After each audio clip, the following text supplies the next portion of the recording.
Good morning from the 17 newsroom. We're bringing you this news break for an update from county officials on the pandemic here in Kern County. Another record-breaking day with new cases announced. Let's go live now to county officials. Testing sites, those that are open. We did have a change in the Ridgecrest location. They are focusing on their hospital patients and are now, they've concluded their contract with the county, so that is not a public testing site location anymore. If you are a patient there, they are doing their testing for those. Arvin, the fairgrounds, Huasco, and Roseman libraries remain open. The Oildale Good Sam Hospital location, Taft, Delano, Kern River Valley, Tehachapi, and Lamont also remain open. In the next week, we'll be adding a mobile option for our farm workers. This is a partnership with the Good Samaritan Hospital out of Oildale and the California Farm Workers Foundation. And we hope that begins early next week. And again, that's mobile testing dedicated to our farm workers. Before I bring Matt up, I'm going to switch gears quickly to our Kern Recovers program. As of yesterday, we actually spent the entire $25 million for the forgivable loan program. The average loan was $29,400. We funded 806 businesses. The average time to fund them was 18.3 days. And we hit 238 industries, and that was almost 2 months to the day, so May 26th to July 22nd. We are having some internal discussions about what the future of that program looks like, and we hope to provide an update next week. As for the PPE program, that program is off to a great start. We have received 630 applications so far. We have delivered or distributed goods to 600 of those businesses, and their average wait time is between 1 to 2 days. So that program is working very well. We're excited to share that information. So now I'll bring up our Director of Public Health, Matt Constantine.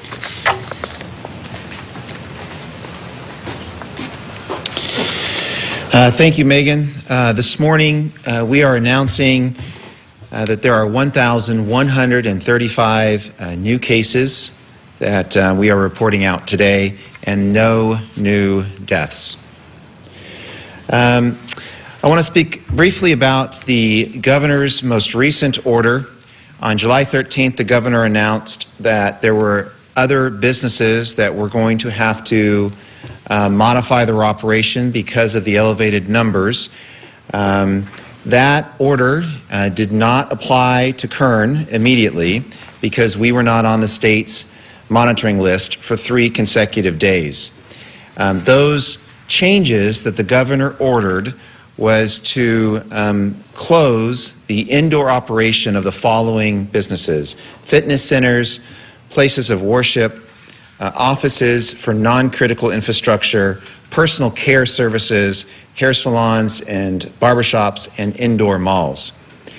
Now, Kern was flagged by the state as not meeting the metrics on Saturday, and then again on Sunday, and finally then on Monday. So as of Tuesday morning, the state placed Kern County on their monitoring list. And so therefore the governor's order, we believe, will apply locally in Kern County tomorrow morning. We will await formal notification of the governor's order and its applicability in Kern, but we believe it will be applied to us tomorrow morning. I also want to talk about our ambulance providers in the county, in particular Hall Ambulance. Over the last 10 days, Hall Ambulance has been talking to public health about the impacts that COVID-19 has had on Hall's ability to provide the services that they're under contract with the county for.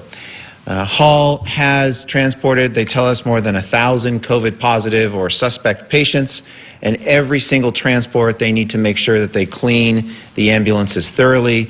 That takes upwards of 5 hours to complete. They are incurring record numbers of calls. That call volume is high.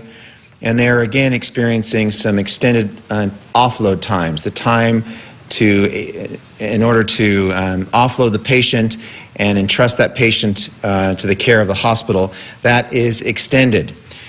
Because of those constraints that they're facing, there's some actions that Hall Ambulance and Public Health is taking to try to assist. Hall Ambulance has contracted with Liberty Ambulance out of Ridgecrest to ensure continuity of services. Last weekend, Liberty Ambulance provided some assistance both in Metro Bakersfield and in Eastern Kern. Beginning July 26th, which is Sunday, Liberty Ambulance will be under contract to provide ongoing coverage for the time being in Eastern Kern to assist. And tomorrow, the state is deploying 2 ambulance strike teams to Kern County, and they will be posted here through the weekend. Each strike team consists of 5 ambulances and 11 staff members. So there's 2 strike teams coming, and they will be posted here and available for our use if the demand requires. We also received notification from Kevin McCarthy's office about his ability to obtain a commitment from the federal government, from the U.S. Department of Health and Human Services, to provide additional testing in Kern County. Last night, I had a couple brief conversations with Kevin, and he has indicated that a little bit more detail. The federal government is going to be contracting with a company called eTrue North. They will be able to be deployed and establish surge COVID testing here locally. The proposal is somewhere between 1 and 3 sites. They are working with the state for approval. We know that we believe at least 1 site has been approved. Their objective is to test 60,000 people. The unique nature of this testing site, though, is they're able to deploy quickly, set up very quickly, and they come with their own mobile lab. So and they've indicated that the turnaround time in the lab should not exceed 48 hours. So that would be a significant benefit to us. We are grateful for the help. We're going to wait further information before we have any announcements, but that is working now behind the scenes. So that's good news. And then finally, we've talked about hospital staffing routinely as a limiting factor that we face in Kern County. The state tracks available beds and available ICU beds. We track those numbers locally also, but as we have learned, staffing, ICU nurses in particular, are the limiting factor. So on July 28th, next Tuesday, there will be a board item seeking retroactive approval to allow the county to use federal CARES money to help augment staffing in our local hospitals. This is an agreement that the county will have directly with a staffing agency, and then those nurses, up to 84 ICU nurses over time, will be allocated initially to Kern Medical, Heart Hospital, and the Dignity and Adventist hospitals. That item will be up for discussion on Tuesday, but we are anxious to obtain that additional resources and deploy them quickly. So with that, I'd like to introduce Russell Judd, the CEO of Kern Medical, and ask if he could talk a little bit more about staffing and some of the hospital constraints. Good morning. As Matt mentioned, I'm Russell Judd. I'm the Chief Executive Officer of Kern Medical. Let me first express our appreciation to Matt and to county leadership and to the Board of Supervisors for engaging the hospitals in this very important discussion to ensure that we have the needed available space, hospital beds, to meet the needs of our community. As a hospital, there's a lot that goes into caring for a patient. You need space, you need equipment, you need medications, you need supplies, and most importantly, you need people. Healthcare is a service industry. It is people who care for people in a desperate time of need. And so as we have been preparing for the many months for this increase in this COVID crisis, each hospital has prepared surge plans. We were asked very early back in March by the state of California to put together plans to grow for 20% and then to increase an additional 40% of our licensed capacity to provide care for a surge of patients. We put most of those plans in place. And as we all know, the surge didn't happen then. What we thought would be in March or April is now upon us in July and August. And so with the increased number of disease in our community has led to a significant increase in the number of patients who are hospitalized. That number continues to grow. All the hospitals are at the point of max capacity, and we're now beginning to implement these surge plans to be able to care for the people in our community. This agreement that Matt referenced is a commitment that the county has come forth to allow us to staff above our ICU capacity. Each hospital is committed to ensure that there's enough, mainly nurses and all the other that goes with it, to staff up to their licensed ICU beds. This is now to take us over that licensed capacity into this surge. Of course, these plans have to be communicated to and approved by the California Association of Public Hospitals. We notify them when we go above our licensed area. There's many regulations that we're aware of and that we follow and that we communicate with the state with. But this contract with this registry allows us to recruit and bring into the community these additional, particularly focusing now on ICU nurses. They don't live in our community. There's not enough RNs who live in Kern County to provide this level of care, and so you contract with this staffing agency. They're actually a broker, and they will go out and sign subcontracts with dozens, if not even hundreds, of other nursing staffing agencies to provide the staff. They will come from all over the country. Their wage is extremely high, sometimes in excess of triple what you normally pay for a nurse. However, we're securing this now in anticipation of the continued increase in the number of cases. We are firm believers that if we waited until the crisis hit and we got to the point where we had to have them now, there would not be any nurses available. We will be drawing upon the pool of nurses that people from other parts of California will draw from, people from Texas, from Arizona, from all over the country. There's a limited supply, and we want to ensure that we're securing the needed staff in anticipation of this growth. So it's great foresight on the county in partnership with the hospitals as we plan for the future to ensure we're not just able to meet what the demand is today, but what the demand may be in October, in November, as we see this increase. If we don't see the increase, if a vaccine is developed and or the disease runs its course, then yes, resources could have been spent that may not needed to, but the alternative is a much greater risk. Much rather to have the staff available than to put ourselves in a situation where individuals need care and it cannot be provided. I should mention right now we're focused on the ICU. As Matt mentioned, with the hospitals identified, we are looking to expand that to the other hospitals in the community, some of the smaller and more rural hospitals.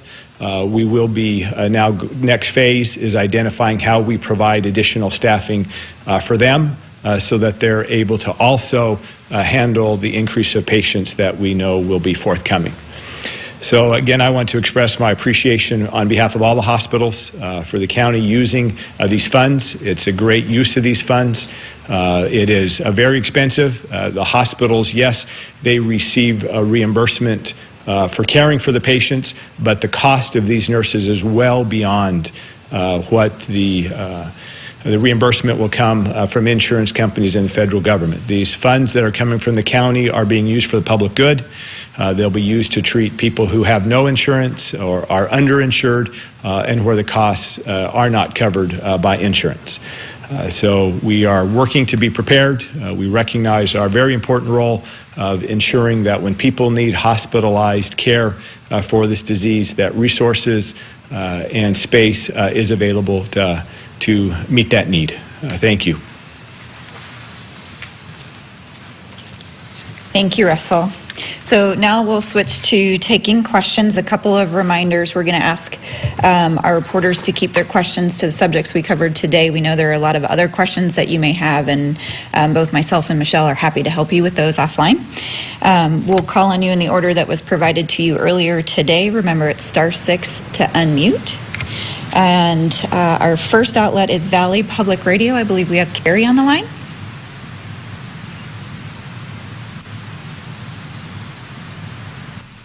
Yes, hi, good morning. Thank you. So yeah, Carrie Klein here. Yeah, I appreciate all those details. Actually, my main question was about more of that plan about the nurses you're bringing, so thank you for information about that. I was also wondering at last week's meeting, I forget if it was Ryan or Matt, but you had explained why case counts were likely to rise so sharply this week, and they did. Can you repeat again why that was happening? We'll have Matt answer that one for you, Carrie.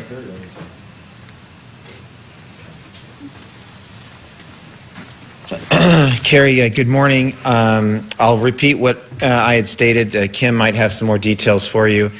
We had a number of issues come forward.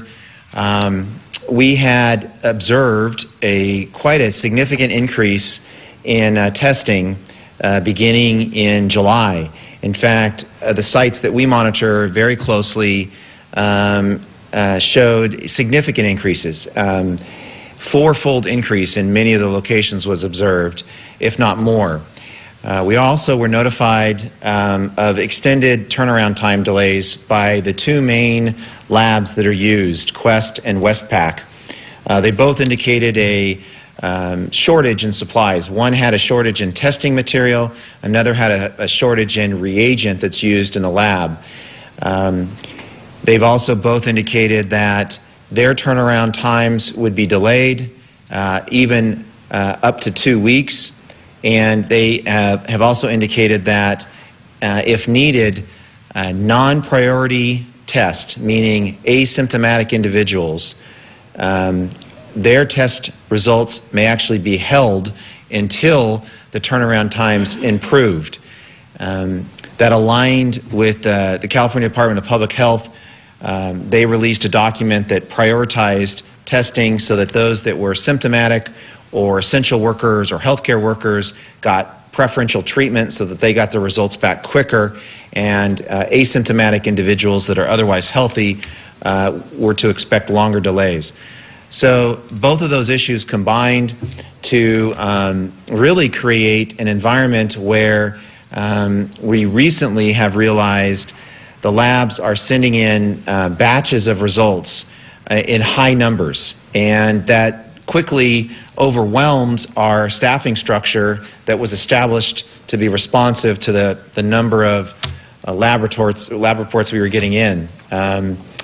So we've had to adjust, we've had to retrain, we've actually tripled staffing in some of the critical areas. It took us a couple days to get that.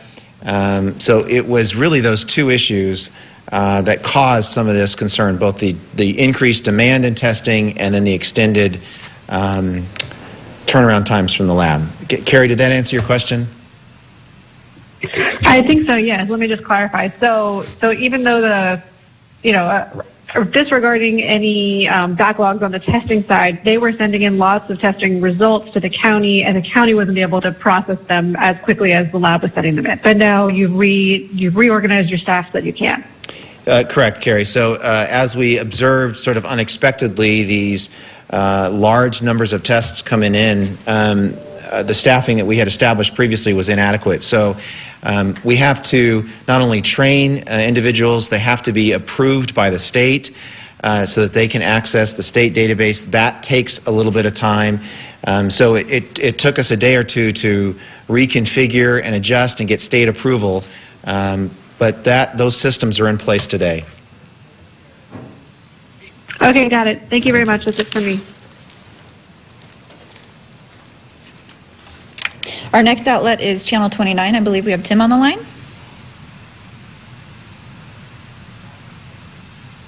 Hi, guys. Yes, I am here. Mr. Constantine, you mentioned the second round of shutdown, I guess, for lack of a better term, starting tomorrow. Now, how much of us getting back on the state's monitoring list was due to that backlog? I know we also mentioned the rising hospitalization rate last week. Was it a combination of the two? Was it primarily due to the backlog of tests? What is it in your view? Good morning, Tim. So the state's metrics that they use on that monitoring list website is delayed. And if you look at that website, you will see that they take averages. Some of those categories are averaged over 7 or 14 days, if I recall, and some of them have a lag of 7 days. So they are looking at data that is older. I can't quickly tell you to what degree some of those increased test results had an effect. As you know, some of the metrics are hospitalization rates. That wouldn't have been directly affected because those hospitalizations likely had occurred. But testing positivity and the case rate would be affected, but it is delayed. So the state has that pretty complicated formula on their website, and it is explained. There might have been some influence, but certainly going forward there would be also some influence from those higher numbers. Right. And we've been hearing from a lot of businesses that, they spent the time, they spent the money implementing the new mandates coming down from the governor with your guys' help, obviously. And now it seems like we're back on this monitoring list because of the backlog, which we really didn't become aware of until about a week ago. I know it's relatively new to you guys, too. If we manage to get off that list, a lot of them have been asking us, how do they trust that we won't have another backlog or that this backlog will actually get sorted out so if they reopen again, they won't get shut down again? Yeah, thank you, Tim. So I don't think it's correct to align the lab delays with being on the monitoring list. I understand your statement, and the effect on our local businesses is severe. And it is unfortunate that many of these businesses implemented and appropriately implemented controls to address the spread of disease, and now the governor's order says that we can't do any of those services indoors, and we have to do them outdoors, which in the Central Valley is just probably not applicable in the summer months. So it is a challenge for our economy and our local businesses to keep abreast of the changes and to constantly adjust. And, not only, it's not as easy as just opening one day. We're talking about staffing and ordering resources, and that's just a really difficult environment to maintain. And also, Tim, it's important to note that unlike before, the governor's order does not allow us to come off of the monitoring list and then come off of the orders and allow those businesses to reopen. I think it's about 80%, if I last looked, of the state is covered by these new orders, and the governor's indicated we will come off together and not individually by county. Hopefully that answers your question. It does. I have a question about the surge testing with the congressman as well. I know that'll up our testing capability. Will that also include resources to up our processing capability? Or if we have more tests coming in as a result of this funding, does that mean that this backlog will just get larger and larger? So the difference please keep in mind, this is all new. We don't have a lot of detail. Right, absolutely. But from what we understand, the surge testing that Kevin McCarthy has been able to obtain comes with their own mobile lab, is what we've been told. And they would not be dependent on some of these contracted labs. And they indicated a 24 to 48 hour turnaround, which for a public health standpoint is fantastic, but because it allows us to intervene quicker. So hopefully we're not faced with a similar situation. But It does not come with additional resources that we're aware of. We obviously would be impacted by it, but that's what we need to do. Testing is one of those three fundamental aspects. You got to test people, find early identification, ask that they isolate, and then do that contact tracing to look for others that may have been exposed. So it's really the cornerstone of what we do, and we're grateful that there is the potential for expanded testing. Right. And my final question, if we have the time, is I know Mr. Alsop and a few others of you guys up there have said that they've been quite happy with how businesses have implemented, all the changes that have come down, and obviously a lot of them have done a sensational job. But it seems like our efforts collectively haven't been enough to, again, keep off the monitoring list, to keep off the shutdown list. Are you guys still happy with the way that we've handled this as a community, or, it seems like we failed? No, Tim, I don't share that summary. Unfortunately, the numbers are higher. This is what the model has predicted. This is what happens in communities. But I think we've made a difference. I think we have flattened the curve. I think our businesses have done a fantastic job. People are listening. They're understanding that by wearing a mask yourself, you're protecting others. You're helping protect that person that's selling you food at a grocery store, or handing you food at a restaurant, or, providing one of those essential services. You're protecting them by wearing that mask. So I think we have done a really good job. It's been we don't face pandemics like this very often, so there's a lot to be learned, but I think we're doing well, and it's important that we don't stop, right? We need to continue the efforts. We need to make sure that Russell's hospital and his colleagues' hospitals remain healthy and they have capacity. So we need to do our part and to continue to heed those warnings about wearing a mask and staying home when you're sick and just being cautious about what we do. Thank you for your time, guys. Thank you. Okay, our next outlet is Channel 17. I believe we have Eitan on the line.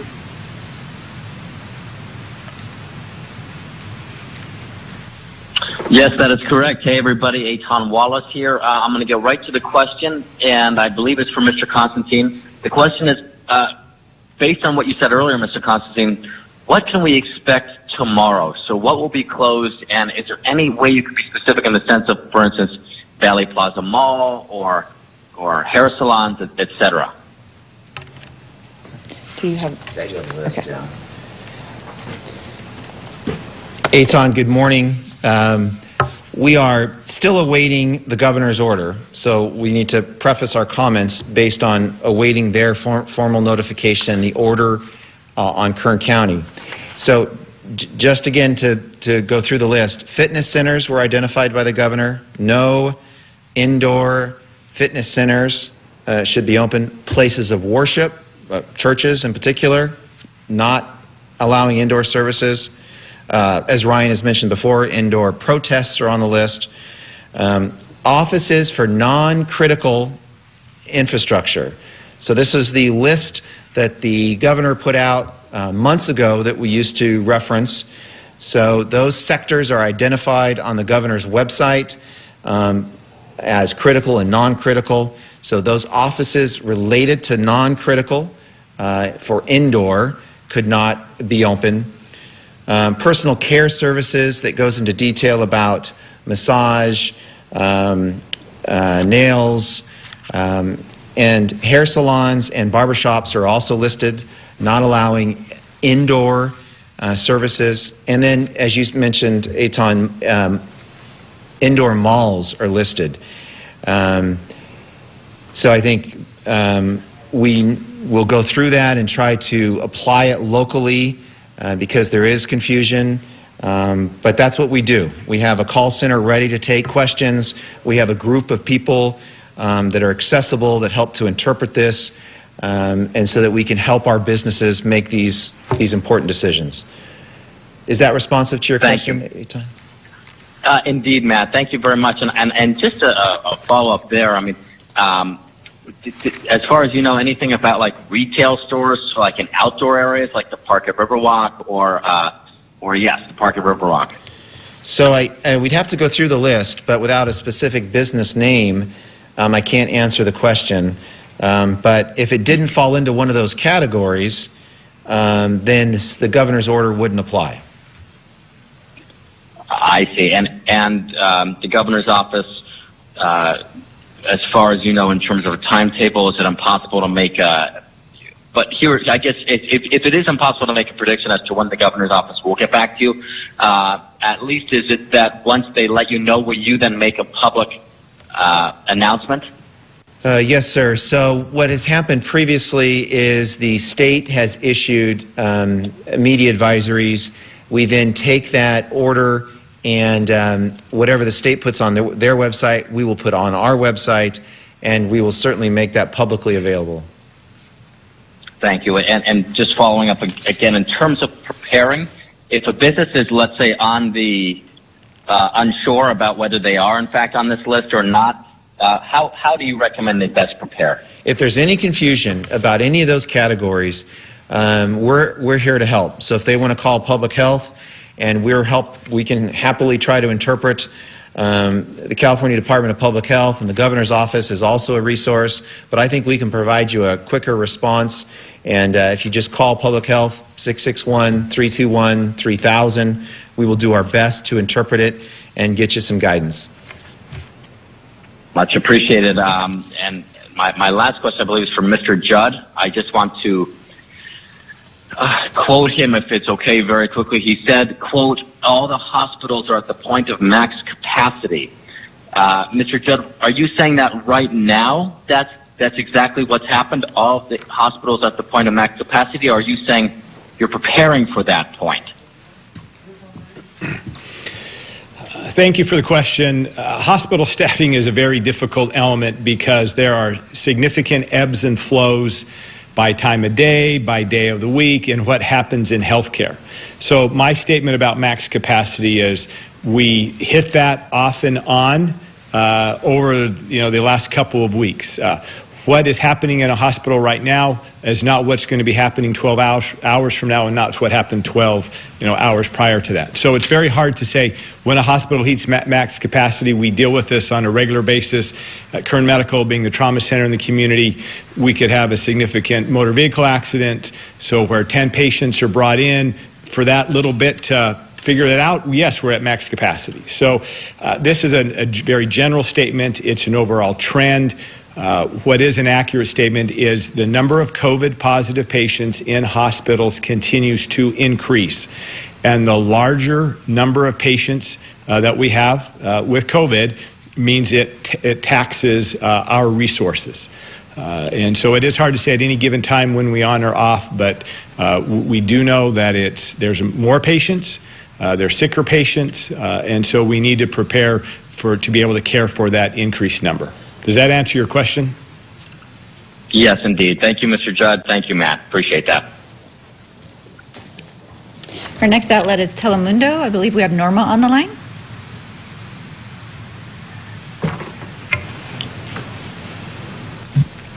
Good morning. How are you? Doing well, thank you. How are you? Good, doing good. I have two questions only. One of them pertains to the numbers on the dashboard. Today, 40%, a little bit over 40% of the people that tested positive are Hispanics. I'm talking about the race and ethnicity numbers. But then we have 44% under unknown. What do you mean by unknown? Is it because they left blank that part, when they filled out the paperwork? Or are we talking about a totally separate group of people? Norma, we're going to have our lead epidemiologist, Kim Hernandez, respond to your question. Okay. Hi, Norma. Good morning. With the race and ethnicity data on our dashboard, race and ethnicity data is not always something that is collected and reported by the laboratory reports. So that does come up when we are contacting and communicating with our patients in order to get that information filled out. Some people do decline to report their race and ethnicity, but for a lot of the ones that are unknown, we are still waiting to hear from responses from patients. We are still reaching out to contact them so we can verify the race and ethnicity and get it updated on our dashboard. Okay, so that could bring up the numbers that we already have. The Hispanics and the other ethnicity groups, right? Sorry, Norma, will you repeat that the first part of your question?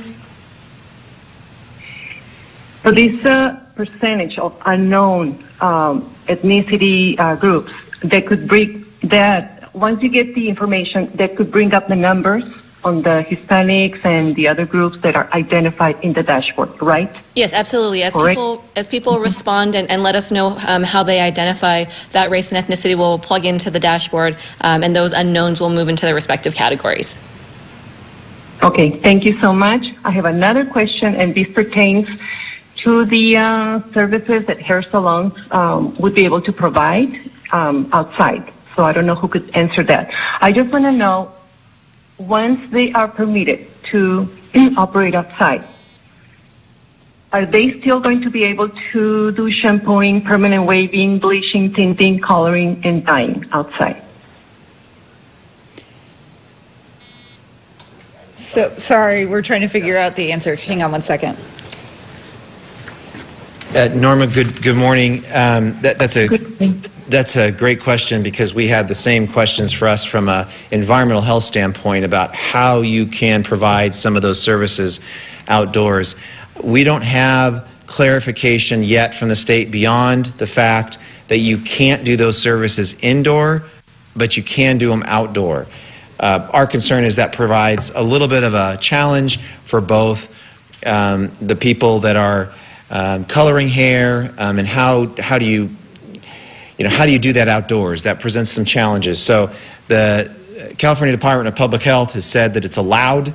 How that actually functions and how we ensure that we're removing trash or liquid waste or the chemicals that are used is a concern. So we want to make sure that's done carefully.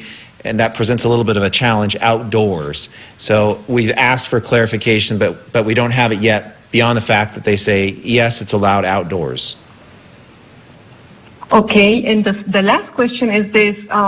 Before businesses were able to operate inside, after the closure that we had a few weeks ago, they had to have permission or authorization from the Department of Health.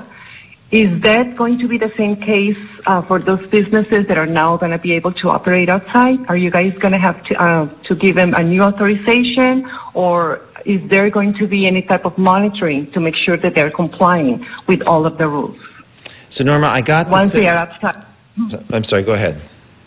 Once they operate outside, I'm talking about. So Norma, I understood the second part of your question. I'll answer that, and then I'm going to need clarification on the first part. The county's role in this, on the governor's order, is to make sure our businesses are aware of the restrictions, to help them interpret and understand. If there are guidance documents the state has issued, we want to make sure that they have them and they understand the need. The county is providing PPE when needed. But our job is to make sure you're aware and tell you the importance. The county is not enforcing. The state, though, has established a strike team that is comprised of different state agencies. We understand that anybody that has a state permit and the reference state agency could enforce the governor's order or these COVID restrictions, along with the normal inspections and compliance that people have to achieve. So the strike team is in force and has been doing work in California, but at the county level, our job is just to educate and increase awareness. And Norma, could you help me understand the first part of your question again? I think you already answered, with the second part. I was just saying that after the first closure, when businesses were able to reopen, a lot of them had to have authorization from Kern County Public Health. Okay, so I just wanted to know if after the governor confirms our status, will they be able to just move the operations outside, obviously following the guidelines, without requiring any extra authorization from the Kern County Public Health Department. Got it. Okay, so first off, let's clarify. There's no authorization needed from Kern County Public Health. This is a governor's order. He is placing this on Kern County. There's no authorization allowed or given at the local level. So I think to specifically answer your question, if the governor's order indicates on Friday that a business must shut down indoor services, then they must follow that. There's no further authorization or approvals needed in order to comply. Got it. Thank you. You're welcome. Okay, our next outlet is KUZZ. I believe we have Rob on the line.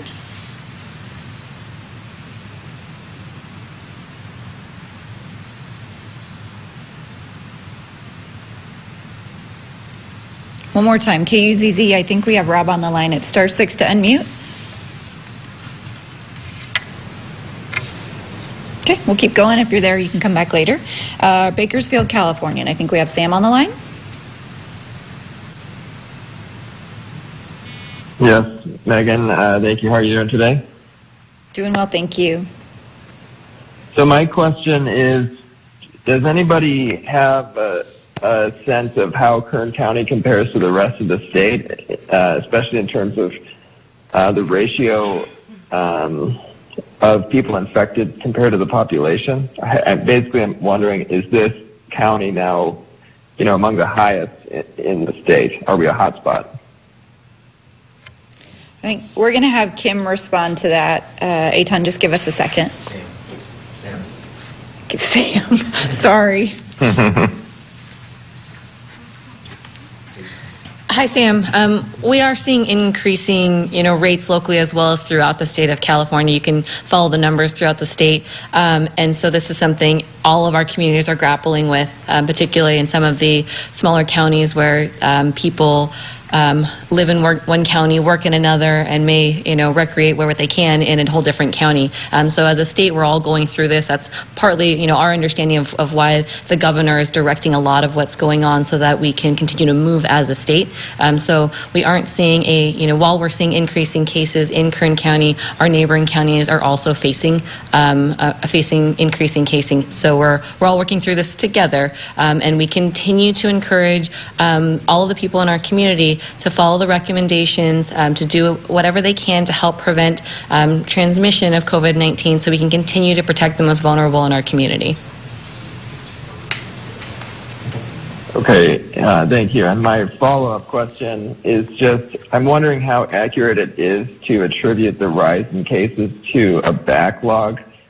It just seems like there is more of the coronavirus throughout the community, regardless of whether or not it's taking longer to get the test results back. So would you say that, just in general, cases have increased and, despite the delay, we're going to continue to see elevated daily reports from you guys? Yeah, we're going to have Kim respond. So, Sam, you're correct in that we are seeing increasing cases in Kern County.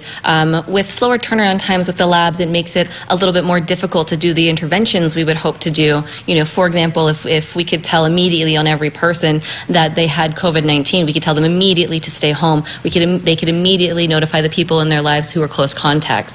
As that time spreads on, there's a risk if that person isn't staying home because they're not known to be positive and they maybe don't think they're positive, haven't had symptoms, they could potentially be spreading it unknowingly while they wait for their test result.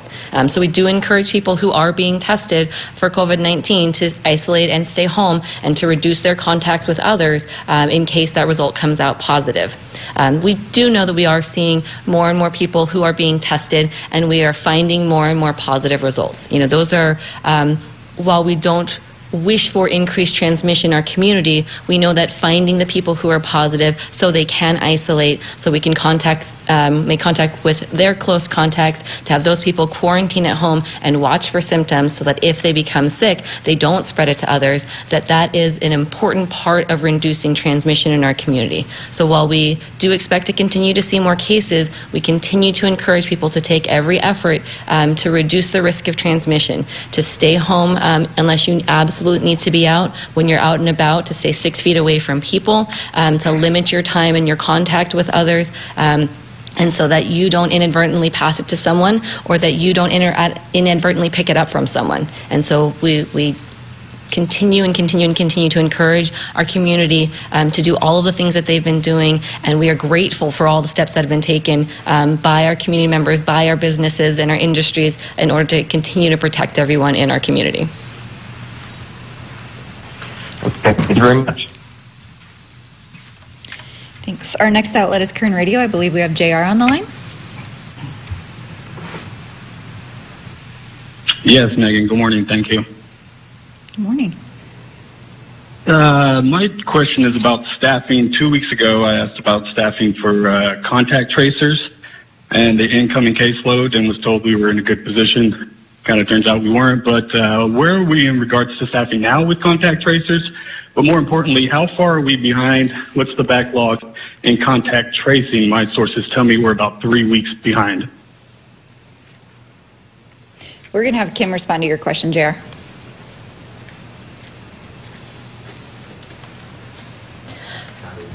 So we are, as Matt has mentioned earlier, we have actively been bringing more people into the contact tracing process. You know, there are a lot more people behind the whole system than just the one person on the phone. And so we continue to increase that staffing to respond to the number of positive test results that we are getting. We are trying to reach out to people as quickly as possible. We know many people have been reaching out to us as well. And we want to make sure that we continue to assess our community and that we are able to talk to them.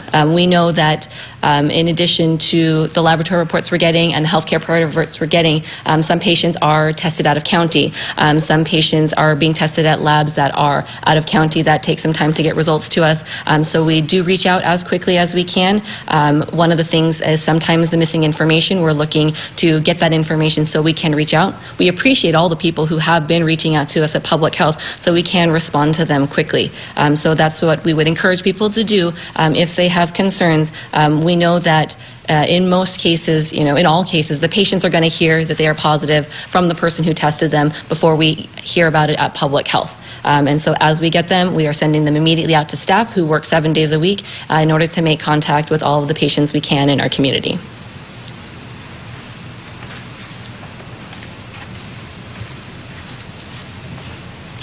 Okay, my next question. I'm also told from staff at local hospitals that they're dealing with what's called an internal crisis. Some are even having to sign confidentiality papers, and that one or more hospitals reached capacity within the last week or so and had to again divert patients to other hospitals, even some out of the counties. Has Public Health received any such notices from local hospitals? JR, I'm getting a no from the side, so it doesn't look like it. So no hospitals have reached capacity within the past week and had to divert patients? No, all three of the experts to my left are saying no. Okay. What is our current hospitalized patients and ICUs? We're going to have Kim pull that number. It'll take us just a second. And what we'll do is the state strike force in Kern County currently? I'm sorry, JR, the microphone got really muffled. Can you try that one again? Is the state strike force that is enforcing, since the county isn't, are they currently in the county right now?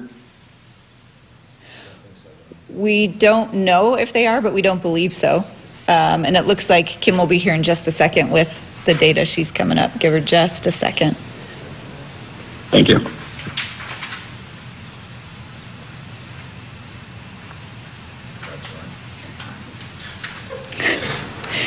Matt's going to respond, so give us a sec.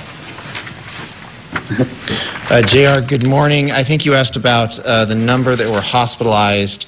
So the state is reporting in Kern County there are 270 COVID positive patients that are hospitalized and 66 in the ICU.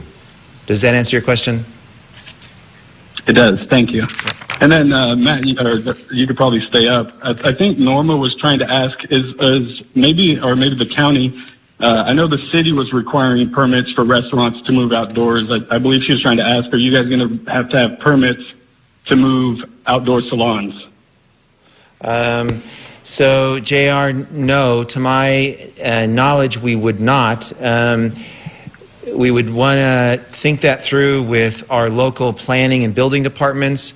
Initially, the outdoor seating component was of interest for our local planners and building departments to make sure that it didn't impede traffic flow or sidewalk traffic, and the tents were secured. So I am not aware of any additional local requirements. It depends on what they would want to set up and kind of how they would like to achieve that. I would assume if there are canopies or tents that they want to establish that are large. I know that the fire department and building departments may have some involvement. They just don't want them blowing away or landing on somebody. They want them secured. So depending on what they would propose, the local planning and building departments would help. They have established an expedited process, both City of Bakersfield and the County of Kern, to get businesses through that extraordinarily fast so that we don't inhibit any business. So I would assume, if needed, that same approach could apply. Thank you. Our next outlet is Channel 23. I believe we have Tori on the line.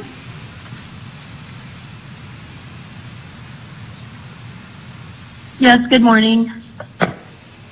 Good morning. Go ahead. So my first question is about the backlog in cases at the labs. Obviously, this has been the center of the discussion this morning. But can we get a firm date, or at least an area like mid or early June, on how far back these testing dates are going right now in terms of the number of pending tests still?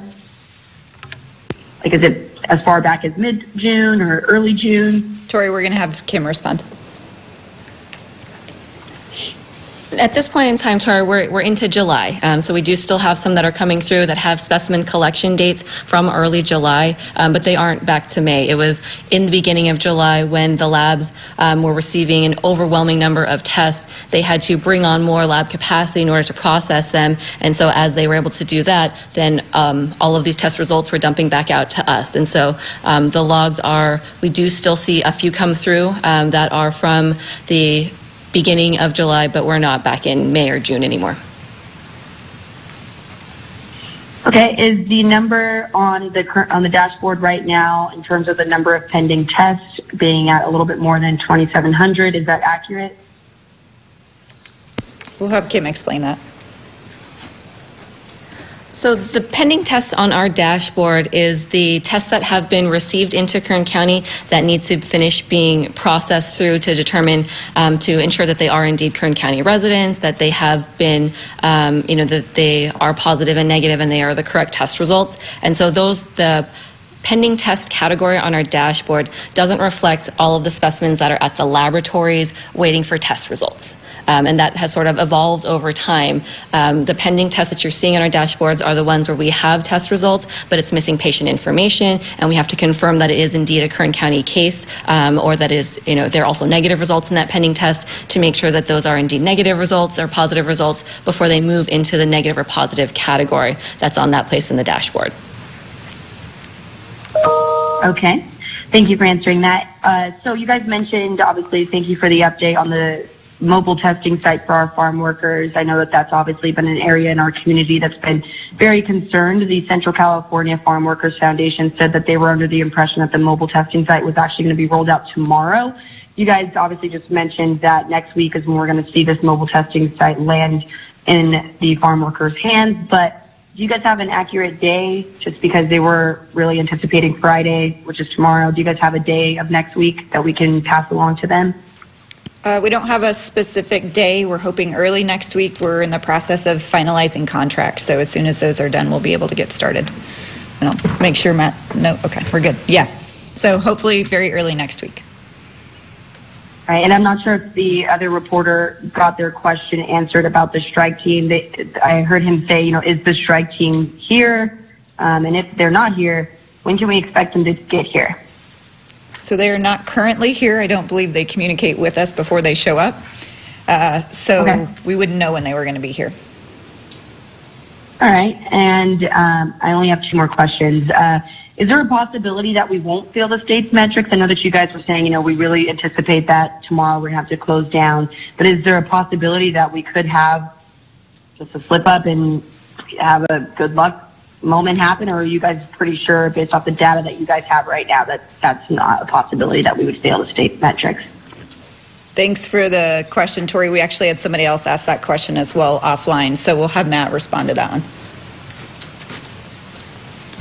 Good morning. So the state does have a system, and it's so we were flagged for 3 days in a row as not meeting the metrics, and so we've been placed on the monitoring list as of Tuesday. So therefore, since we are on the monitoring list, the governor's order applies to us 3 days subsequent to that, including Tuesday. So the state has told me verbally, California Department of Public Health in particular, that at 12:01 a.m. on Friday, the governor's orders would apply locally. So unfortunately, it is not dependent on our current status of meeting the metrics. I'll tell you, though, that we are not meeting the metrics, and we have not met them since being placed on the monitoring list at all. So the CDPH has told us verbally it will apply on Friday. We're just awaiting written notification tomorrow so that we can then distribute that. Hopefully that answers your question. Yeah, no, you definitely answered my question. The only other question that I have is, obviously last week we saw the news come out of this press conference that we were likely not going to see a Kern County fair this year. So we're wondering, now that we've had a response from the fair board in terms of, they did say that, there were some discussions with public health that ultimately led to that decision, that it wasn't a good idea. Obviously, I believe most of us can paint the picture of why, because group gatherings is not something that's permitted in state guidelines. But we're just wondering, what were the discussions between public health and the fair board that ultimately led to that decision? So we've been in contact with the fair, not in any robust manner. There's been a couple discussions that have happened, but it is up to the fair board to decide what to do. But we concur.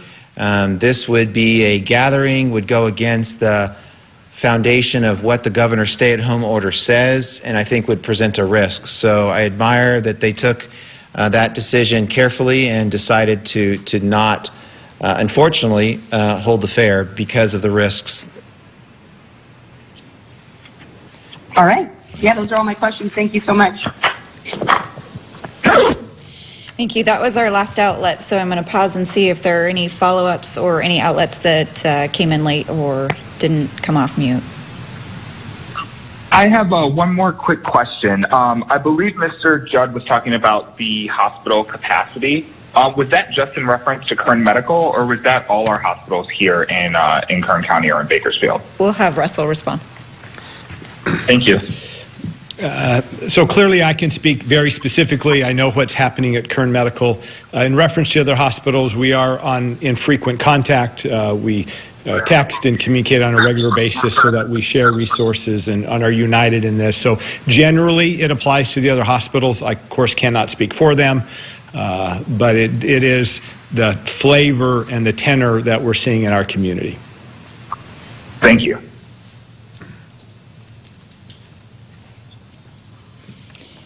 Any other follow-ups?